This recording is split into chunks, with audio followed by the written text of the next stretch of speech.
Are you looking for a fun way to win up to 25 times your money this football and basketball season? Test your skills on Prize Picks, the most exciting way to play daily fantasy sports. Just select two or more players, pick more or less on their projections for a wide variety of stats, and place your entry. It's as easy as that. If you have the skills, you can turn $10 into $250 with just a few taps. Easy gameplay, quick withdrawals, and injury insurance on your picks are what makes Prize Picks the #1 daily fantasy sports app. Ready to test your skills? Join the PrizePicks community of more than 7 million players who have already signed up.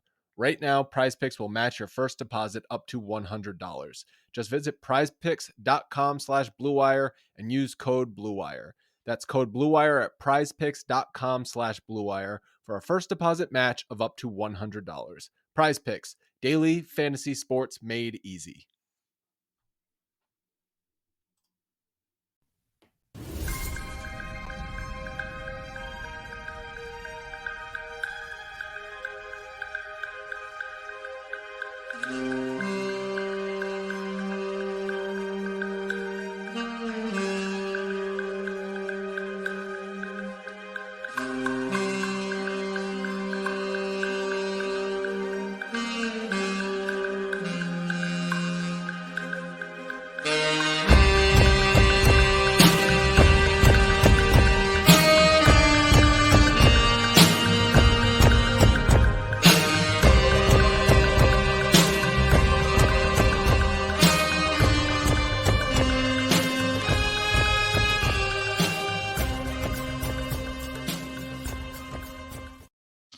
Hi, hello. It is Josh Bowe, one of the many editors over at Mavs Moneyball.com, fellow co-host of Pod Maverick. We are coming to you with an After Dark episode of a Summer League edition. The Mavericks, in a exciting fashion, defeat the Philadelphia 76ers. Pretty crazy comeback. They win 111-103. If you didn't watch the game, just hearing 111-103 for a Summer League final score, if you know anything about Summer League, it is a little eye-opening.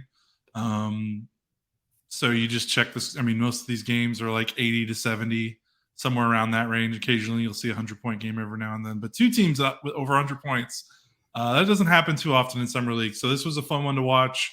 It wasn't very fun for three quarters, but the fourth quarter was a lot of fun. I'm joined by fellow Mavsmoneyball.com contributor Brian Zilem. Brian, how you doing? I'm better now that somehow the Dallas Mavericks won a basketball game, Josh. Yeah. Jesus Christ. We were joking about like halfway through the first quarter, like, hey, are we just going to do a Q&A because this game sucks? Yeah, that was a rough start, and we were wondering if there was some sort of curse, Summer League curse for the Mavericks, because I think, what did we have in Slack? Someone said they hadn't won a Summer League game since August of 2021.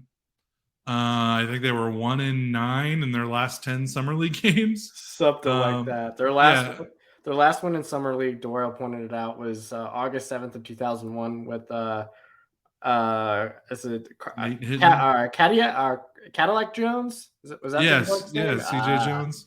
Whatever. Yeah, I remember he had a fun moment with the Mavs. A hot minute. But so this was a crazy game. They were down 15 or 16 points to enter the fourth quarter. They were down double digits pretty much most of the game. I mean, they started the game. The Sixers opened the game on like a 15-8 run to start the game. And from there, the Mavericks were never really in it. And then the fourth quarter happened and they turned it around. I think what was going to be the biggest bummer about this game was it was not only this looking to be a blowout, which, I mean, it's Summer League. The results don't really matter, but it's still, you'd rather watch a team win than a team lose. And so it was not only a blowout, but it was like the main three guys that I think everyone is here to see, Jaden Hardy, Olivier Maxence Prosper, and Derek Lively, of course, the Mavericks' three best young prospects on this Summer League team. Like, not only was the team playing poorly and going to lose, those three guys were doing nothing. I mean, right. It was not a great showing for either of those three guys through three quarters, especially when all three of them kind of had their moments in the first game despite a loss. Like, even if a team loses, you can at least be like, okay, well, there was something here.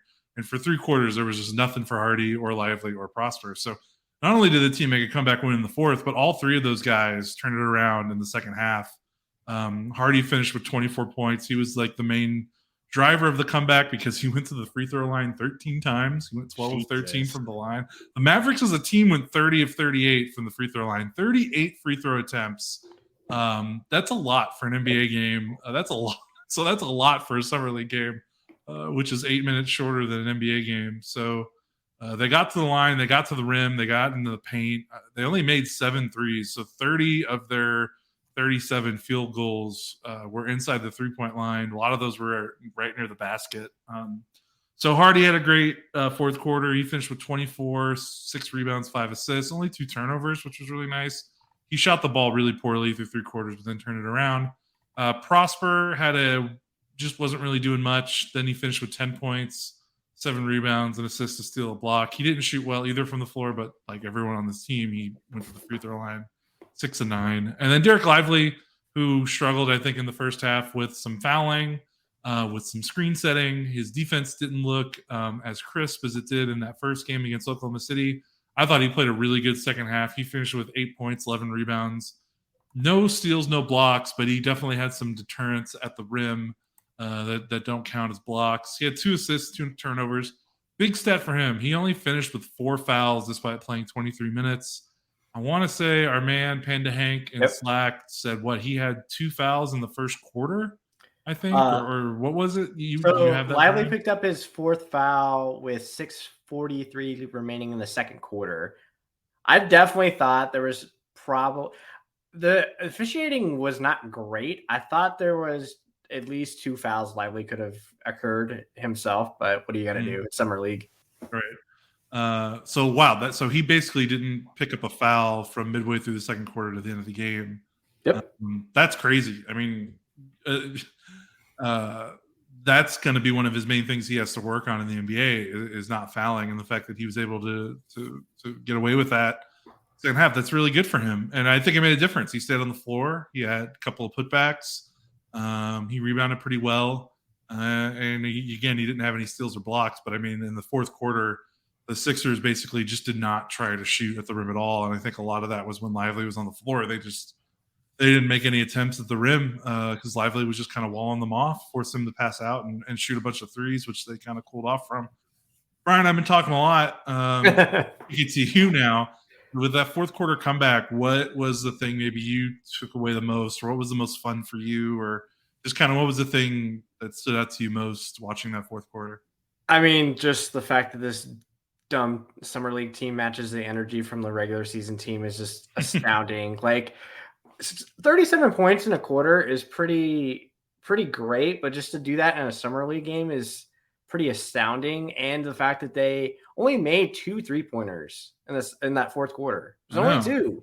Like that's nuts. And it was funny. I was kind of doing it as like a joke, but I was ready for my man Jelly Walker to get in a game, and I kind of feel like he gave him a little spurt. It was unfortunate. I believe it was towards the end of the third quarter. McKinley Wright left the game with a sprained ankle, I believe. That was what the Mavs PR tweeted out. No current timeline. Hopefully, speedy recovery for him. But Walker is definitely. He's probably not obviously going to make the roster, but he could make summer league fun. Where hey, let's get this guy camp invite because. Yeah, he's like super tiny, but like those water bug guards are sometimes really fun, especially in summer league when they can just like throw up bombs. And that's usually what like summer league is about. You're going to just chunk up stuff. And I mean, the Mavericks, I think Kirk earlier tweeted out like what the 3-point percentage for the Mavericks was in the first 2 games. And it was like crap, but somehow they still like ended up like scoring and, finding a way to win. I will say, I mean, shout out to our guy, I believe is Moore, right? Our 5-year, I think he was a 5-year guy from college. Not familiar with his work. Taze Moore? Taze Moore, yes. Yeah. He gave the Mavs a lot of energy off the bench. Our guy Miles from TCU, he was fine. He kind of existed. Lawson, definitely not as a good game as first game. He was definitely wild ass. He very inconsistent as hell. Hardy, that first half, it was just like, ooh, man, like that jumper was flat. So if you do have to look at like highlights in its entirety, right? I mean, Hardy like realized, hey, I'm not hitting my jumper. Let me go to the basket. Great. Like more of that, like fantastic. And stuff like that, that's going to give him opportunity in minutes. And with Lively, I mean, we can kind of maybe that'll be a good segue. Let's do a little good bad, Josh, because like I think this game had the Mavs obviously lost, we still would have had the full Derek Lively experience because we got a little, we got some dunks, we got some rebounds, we got some defense, we got some fouls, early fouls, but obviously he contained that. I'm really fascinated with the fact that this NBA player doesn't know how to set a screen at all. That just like and it was funny because it's a surprisingly harder thing for these guys to learn than you would think. It's something that's really simple from the outside, but talking to guys around the league, and I've seen some coaching interviews, it's like the one thing that coaches and people with teams wish that these guys learned better in youth basketball and college basketball is just how to set a screen. There was a really good interview with former Minnesota Timberwolves coach Sam Mitchell, and it was when the Timberwolves were kind of rebuilding with Cat before they made the playoffs, and they were like, just kind of having a free-ranging conversation with this reporter, and one of the things he brought up was just like, you don't know it, but like, we have to teach these guys that like they don't know how to screen, they don't know how to, like, the little things.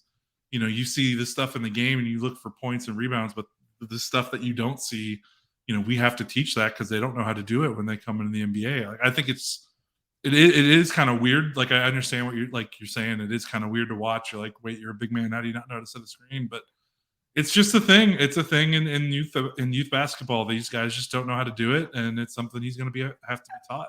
Yeah, and when I was talking to Kirk about this after the game on Saturday, like he had said, well, Duke's not going to run like sets like that. But I was like, wait, this is a pretty high level college basketball team.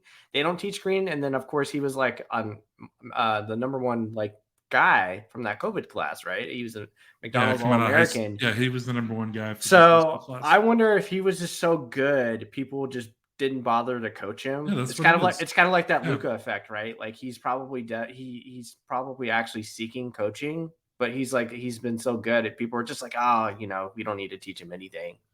Yeah, and the thing at Duke is, I mean, they don't run the high screen and roll, 1-5, spread the floor, run a pick and roll in the middle of the floor off. Like he never set ball screens at Duke. Like that's just not the kind of offense they ran in college, because these college offenses can be so funky with these coaches and the way they want to play the game. So yeah, I mean, he just never. You think about it, he just never had to do it in high school.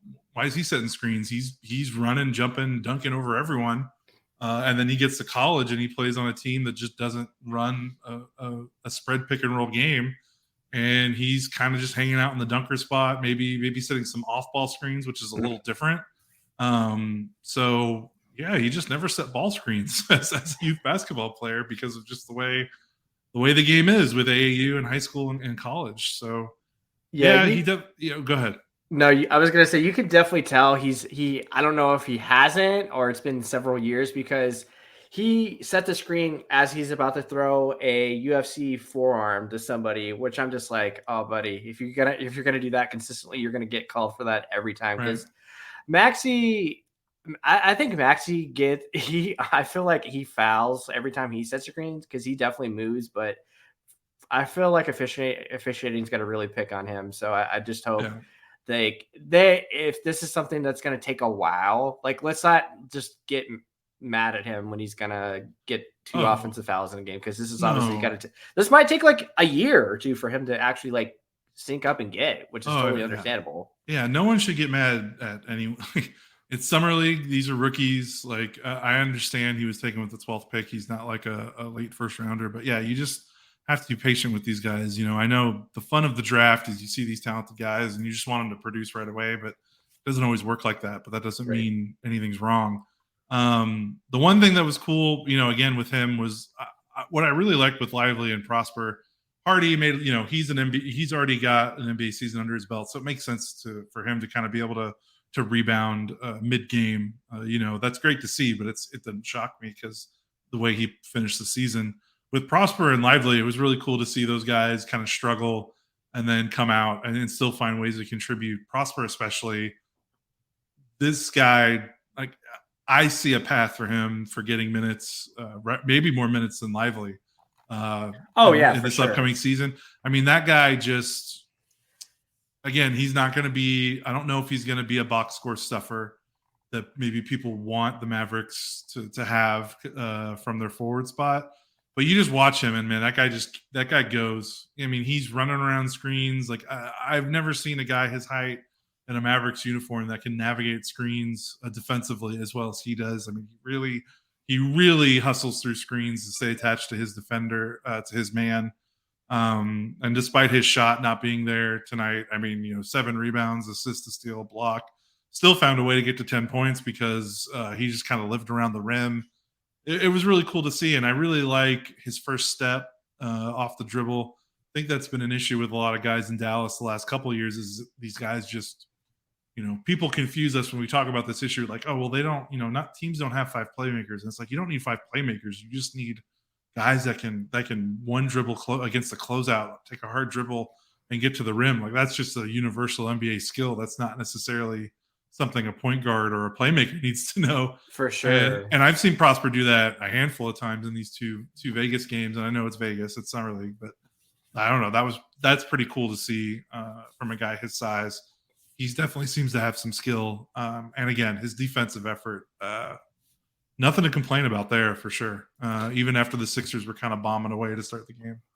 Yeah, I completely agree with you on the Prosper aspect. If Lively is getting more minutes than Prosper, then something's terribly gone wrong. Because I'm with you, because I feel like there's opportunity where I think in theory what Dallas is trying to do, they couldn't find like that perfect 3-and-D guy. So maybe they're trying to cobble together like maybe 3 or 4 guys that can do maybe like one thing, and then maybe Kid will have to pick his spots where, Prosper's not necessarily going to have a jumper. It's going to probably take him a couple of years to develop that.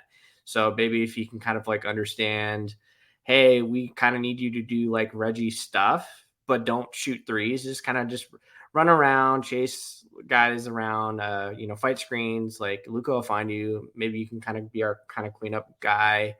If he's in there with Powell, if I haven't really heard him do an interview yet. I don't know what his like expectations are. If he's kind of in that mindset of Lively where he's kind of down just to be on the team and kind of just be like the junkyard dog type of like player, then that's great. That's definitely how his interviews have gone. He definitely knows what he needs to do on this roster to get PT. So yeah, I'm with you. I'm totally with you there. And I think something you kind of talked about, maybe he doesn't have the jumper right away. Just having someone that can move around. Yes. His cutting, like just cutting is going to make a big difference. The offense last year, again, it's kind of funny to complain about the Mavericks offense last season when it was really, really good. But there were still some process things you would hope that they can get a little better at. And Prosper, just being an off-ball mover, someone that can cut and make hard rolls to the rim, even as a 6'8" wing. Not afraid to set some screens and roll. I mean, again, a lot of that comes down to just the offense the Mavericks want to run. He can cut as much as he wants. Is he going to be able to get open, or the coach is going to allow him the freedom to do that? We'll see. But, I mean, he's been doing that in Vegas. He's had a couple of nice cuts and finishes near the rim. So that's good to see. And then, you touched on Lively, and I like the way he contributed. I like, it's fun to see a Mavericks big get rebounds in a game, even if it's Summer League.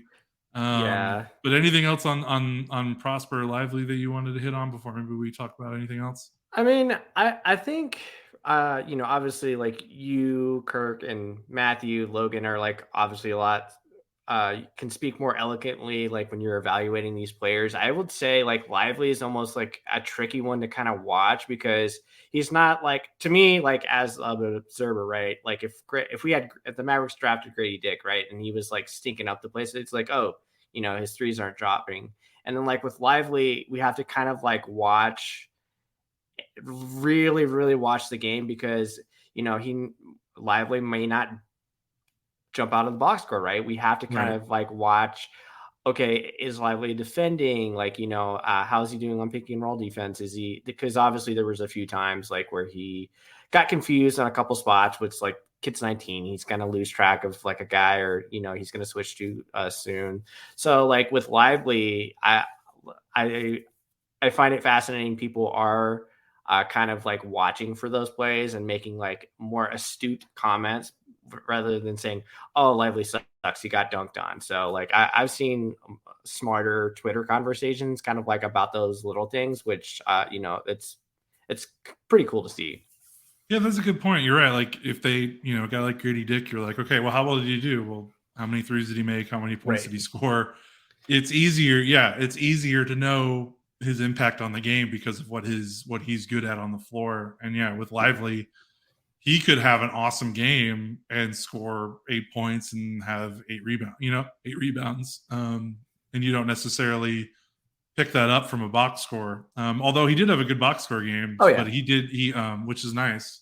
But yeah, you're right. He's making improvements. I think the thing that's nice about him, we saw it a couple times. He switched in the second half and held up pretty nicely. He's got really good feet. He's still learning, on how to implement that the best way. But in terms of just like raw potential, he is not. He's a very fluid 7-footer, and I don't want to beat up on a former Maverick in a summer league podcast, but like comparing him to someone like Kristaps Porzingis, another 7-footer that was gifted defensively, but in a little bit of a different way, where KP was better just hanging around the rim. There was something about the way KP's athleticism just didn't translate into quick feet, like that lateral quickness. Lively has that for sure. Doesn't always, it's not always going to show up every single play 100% because, like you said, he's a 19-year-old. He's going to make mistakes. But you can see when he's running, jumping, moving around the floor, he can definitely develop into a guy that you will feel okay with on switches. Obviously, you're not going to stick him onto a guard or a perimeter player outright. But in the NBA, you have to learn how to switch, and you have to learn how to hold up against a perimeter guy that's going to try to isolate you from the three-point line. And I think we've seen in these summer league games so far that Lively has that potential for sure. And that might be some of the most exciting things about him. Like, yeah, the blocks are awesome. The dunks are awesome. The alley dunks are awesome. But his ability to kind of, I don't know, float between that drop pick and roll coverage and maybe a more aggressive scheme, because he has the ability with his wingspan and his smarts to wall off the paint, but to also, if the moment calls for it, be a little bit more aggressive, jump out to the level of the screen, use his feet to stay in front of a ball handler. That's kind of like the special stuff that people talk about with him and his defensive potential. And that's where, if he realizes it, that's where you get into those conversations about all defense, defensive player of the year, that kind of stuff. Obviously, that's going to come down the road, but you can just kind of see watching him, he has the tools to do those kind of things. And I guess we'll just see how the Mavericks bring him along. Yep. And shout out to Lively airballing a 3-pointer in summer league. That was fun. Why not? That's what it's for. Get those shots up. He should shoot more threes. Why not? Because he is probably not going to shoot any threes this rookie season. Trying to, I know everyone, Hardy, Prosper, and Lively are kind of, that's what everyone's here for.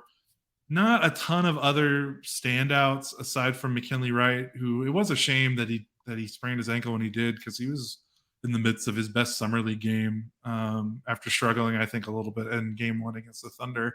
He looked pretty good. No assists and 3 turnovers, which is kind of weird. He was definitely more score first tonight, which kind of made the offense look a little weird, I think, in the first 3 quarters, because Hardy's obviously scored first.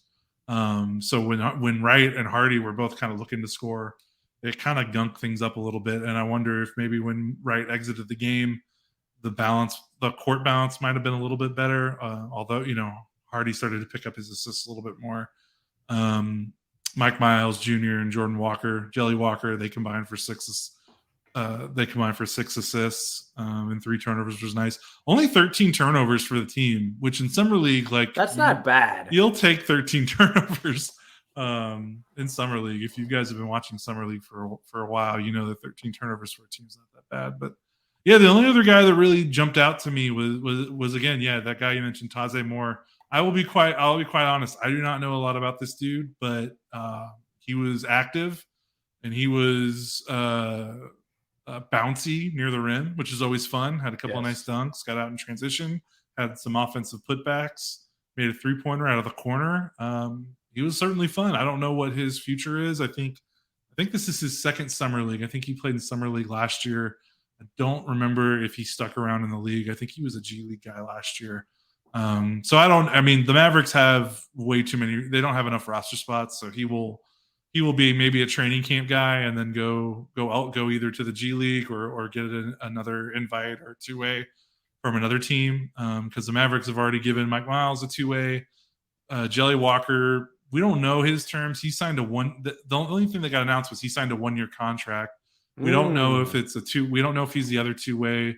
We don't know if it's a full roster contract or a training camp contract. We don't know if it's that Exhibit 10 contract that they're allowed to sign. So we'll have to see. But the Mavericks only have 1 roster spot left, 1 two-way spot left. So I don't know if he's gonna grab that with AJ Lawson. I think they like as well. So and McKinley Wright, who they still like. So we'll see. But yeah, I feel like we're maybe wrapping it up. There's just not as much to talk about with Summer League. But I mean, that was still like a really fun game. Oh yeah. It was fun to watch. Yeah, no, totally. I was going to just mention, I hope maybe with this kind of potential roster shakeup, just with the draft, Summer League, I hope like a lot of these guys stabilize and go to the G League. Like it would be refreshing just to kind of have obviously the G League is never going to be like MLB, like the minor league system, right? But like it would be nice to have guys like, if Walker is a two-way guy, he'd be really fun to go see. Like, and if Walker is on your squad, I would rather have Walker than Campazzo. Like, I don't think we're ever going to have that situation again. You know what I mean? Like, have like kind of a consistent funnel, because I think I mentioned the Kirk the other day, just like on the how we've spoken to like G League coaches and players on how there's this continuity from like, and then a clear understanding between like the roster and then like the main roster. So I don't know. I just think it would be really cool to have a little bit more continuity, like with these guys. Obviously you can't, the Mavs only have X amount of roster spots, but like if they can have a Walker, and then, if there's injuries, God forbid, that like come up with Curry and, Hardaway, maybe there's like a spot for him on there, just like to throw him out there just because it would be fun. I mean, Lawson, you would obviously like to see with the, you'd obviously like to make him, see him make the roster if need. But yeah, the guy like, guy like Moore, it'd be fun. Key and Randolph, I mean, I think they're kind of just warm bodies. And Carlos Silva, I presume it's possible he might make the Texas Legends, but we'll see. Have they announced if the Legends made any confirmation, or are they changing coaches at all, or are they still bringing back? I haven't seen anything. I will be upfront with you. I'm not the guy to ask about Legends news. We are Mavericks podcast, and I know I should probably know more about the Legends, but I do not know the Legends coaching situation right now. Okay, I'll look into that. I just kind of heard maybe there could be possibilities for a switch up, which I don't know. Moves and shakes, but I like overall. Like considering the status we were about 8 o'clock, very happy. And I think the Mavs play next. I think it would be on Wednesday. I think it's Golden State. Now, is Hardy done, you think? I guess that's something we could talk about, because he's not playing anymore. Yeah, that's usually the trend, is guys get to, if the Mavericks don't need to see more from him, 2 games is usually what they get. Like Victor Wembanyama, Spurs just announced he's done for Summer League after 2 games. I don't know. That's a good question. I could see it. McKinley Wright getting hurt, they might need him around to play more now if they don't have minutes. So there might be more minutes that they need him to fill in if Wright isn't going to play for the rest of Summer League with this ankle injury. We don't know how serious it is, but I don't think it would shock me either way. I don't know if there's more that Hardy needs to show in Summer League. Maybe his presence would just help in terms of like, maybe they're like, okay, you've gotten your scoring in. Let's try to get other guys involved. You don't need to have the reins too much. You can kind of take it easy and just maybe play more of a facilitator role. Maybe they do something like that.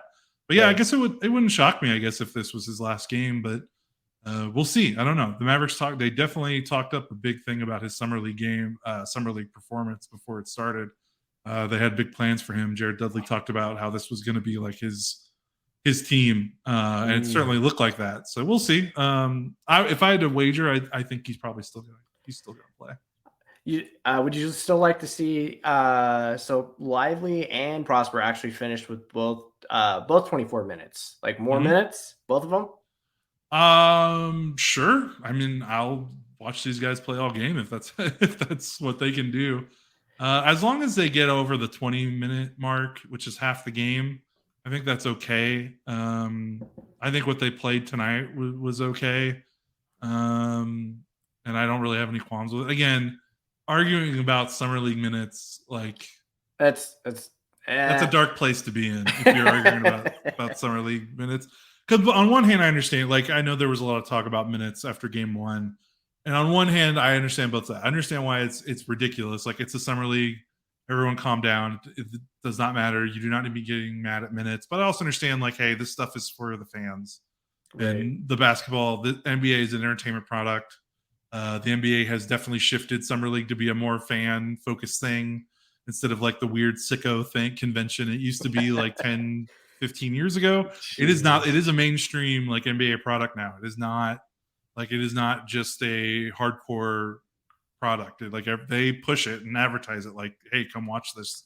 They sell ads for it like it's a legit thing. So on that hand, I understand people that were like, I took some time out of my Saturday afternoon to watch these prospects and they didn't play. I'm mad. I get it. Like, I'm not going to deny that.